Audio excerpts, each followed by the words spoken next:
بسم اللہ الرحمن الرحیم۔ ایم ایس نیوز HD5 کی ناظرین السلام علیکم۔ امید ہے کہ آپ لوگ سب خیریت سے ہوں گے۔ جو مین ٹاپک ہے کہ نمائندہ خصوصی اقوام متحدہ نے جو انسانی تشدد ہے اس پر بیان دیا ہے اور انٹرنیشنل میڈیا پر عمران خان صاحب کے بارے میں آوازیں اٹھ رہی ہیں، جس طرح ٹیلی گرام نے اور دیگر اخبارات نے کالم لکھے ہیں۔ جو اہم مدعا ہوگا وہ آپ لوگوں کے ساتھ لکھیں گے کہ خاموشی ہے عالمی دنیا میں کیوں، اس ٹاپک پر بات کریں گے۔ اور سب سے پہلے جو سب سے بڑی انسانی حقوق کی خلاف ورزی ہو رہی ہے وہ ڈاکٹر یاسمین راشد اور جو خاتون عمران خان صاحب کی اہلیہ ہے، اس پر بات کریں گے کہ عمران خان صاحب پر تو پابندی اس بات پر لگائی گئی۔ عمران خان صاحب سیاسی بات کرتے ہیں تو مجھے بتائیں کہ عمران خان صاحب کی اہلیہ بشریٰ بی بی پر کس طرح یہ پابندی لگائی ہے۔ نہ بشریٰ بی بی کی جو اہل خانہ وہاں جا کر ملاقات کرتے ہیں، نہ وہاں کوئی سیاسی بیان آتا ہے، نہ بشریٰ بی بی وہاں ایکس پر کوئی پوسٹ جاری کی جاتی ہے، اس کو بھی ملاقات کرنے کی اجازت نہیں ہوتی۔ تو مجھے بتائیں کہ جو منافق، جو پاکستان کا میڈیا، جو منافق بیٹھے ہیں لوگ، جو انسانوں کے بھیس میں درندے ہیں وہ بیٹھے ہیں، وہ نہیں ہوتا۔ دیکھیے میں پہلے بھی کہا تھا کہ دنیا میں جو یورپ کی انسانی حقوق تنظیمیں، جو برطانیہ کی، امریکہ کی، وہ صرف امریکہ اور یورپ اور برطانیہ کے مفاد کے لیے بولتی ہے، ان کا کوئی انسانی ہمدردی یا انسانی حقوق کے خلاف نہیں۔ آپ کے سامنے یہ معاملہ آ چکا ہوگا کہ جو فلسطین کے معصوم بچوں پر اسرائیل کی جو دہشت گردی تھی، اور جب آوازیں اٹھنے لگی تو مسلم ممالک نے جو ان کی فلسطین کے ساتھ کیا، جو اب فلسطین کے معصوم بچوں پر جیٹ طیاروں کے ساتھ حملہ کیا جاتا ہے۔ تو ڈاکٹر یاسمین راشد جیل میں بیمار ہیں۔ یہ وہی ڈاکٹر یاسمین راشد ہے جس نے نواز شریف کو کہا اور عمران خان صاحب نے اس پر کہا تھا کہ ڈاکٹر یاسمین راشد رونے لگ گئی تھی کہ نواز شریف کو خدا نہ خواستہ کچھ ہو نہ جائے۔ تو آج ڈاکٹر یاسمین راشد کے جو حالات ہیں، ان سچ پیر پہ گاڑا کا وہ مجھے جملہ یاد آ گیا، جب ان کے پاس طاقت ہوتی ہے تو یہ گربان سے پکڑتے ہیں، اگر ان کے پاس طاقت نہ ہو تو یہ لوگ پاؤں چاٹتے ہیں، چاہے اس پاؤں بےجھوتی پر پیشاب بھی کیوں نہ لگی ہو۔ تو ڈاکٹر یاسمین راشد کے لیے پاکستان کی عدلیہ نظام اور جو عالم نیلا صاحبہ بیٹھی ہیں وہ بھی انسانی حقوق کی خلاف ورزیوں میں اہم کردار ادا کر رہی ہیں۔ دیکھیے ایک شخص جو کینسر کی مریض ہے، اس پر 3 مقدموں میں 10 قید کی سزا سنا دی گئی، صرف قصور اس کا اتنا ہے کہ وہ PTI چھوڑ نہیں رہی۔ اسد کیسر نے PTI چھوڑ دی، فواد چودھری نے PTI چھوڑ دی، اور بہت سے مراد راس کی جو IG پنجاب آڈیو لے کر آیا تھا اس کو چھوڑ دیا گیا کیونکہ اس نے پارٹی چھوڑ دی، اور بہت سے لوگوں نے پارٹی چھوڑ دی تو اس پر 9 مئی نہیں آیا، اور جو لوگ PTI کے ساتھ رہے 9 مئی ان پر لاگو ہو گیا۔ تو پاکستان کا یہ قانون اور پاکستان کا یہ کردار، عدلیہ کا گھٹیا کردار ہمیشہ تاریخ میں یاد رکھا جائے گا کہ سب سے زیادہ گھٹیا کردار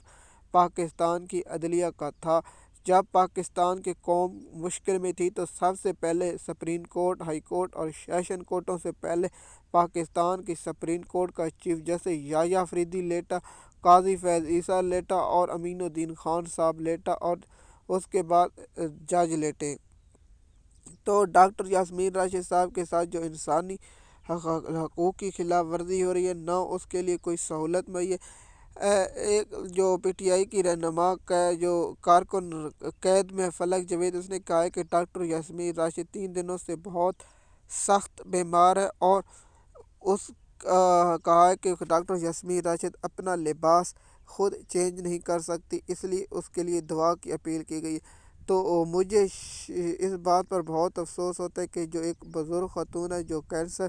کی مریض ہے، یہی high court, Lahore high court ہے جو نواز شریف کے لیے گارنٹی مانگتی تھی، یہی ہائی کورٹ کے گھٹیا جج تھے جو مریم نواز کے پالتو رکھے ہوئے جج تھے، جو کہتے تھے کہ مریم نواز کو اس لیے ضمانت دی جا رہی ہے کیونکہ یہ ایک خاتون ہے۔ میں اس بات تو نہیں تنقید کر رہا، لیکن دیکھیے خاتون چاہے پیپل پارٹی کی ہو، چاہے مسلم لیگ نون کی ہو، چاہے PTI کی خاتون ہوتے، اگر جج صاحب یہاں بھی یہی الفاظ استعمال کرتا تو بات ہم کہتے ٹھیک ہے بھائی جج صاحب انصاف کرنے والے، لیکن اگر ایک خاندان کی محبت میں اور ایک خاندان کی محبت میں یہ کرے گا تو پھر پاکستانی قوم وہی سوچے گی کہ یہ ایک پالتو جانور ہے، مالکوں کے ساتھ وفاداری نبھا رہا ہے۔ تو ڈاکٹر یاسمین راشد پر جو مشکل اس وقت گزر رہی ہے، ہم اللہ پاک سے دعا کرتے ہیں ان کی مشکل آسان فرمائے اور ان کے لیے آسانی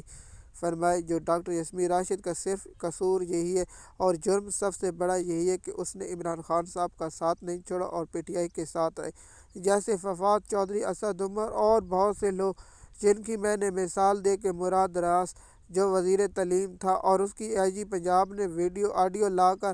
دکھائی تھی، اس کے بعد پی ٹی آئی چھوڑا، اس کے بعد فیاض الحسن چوہان جیسا گھٹیا کردار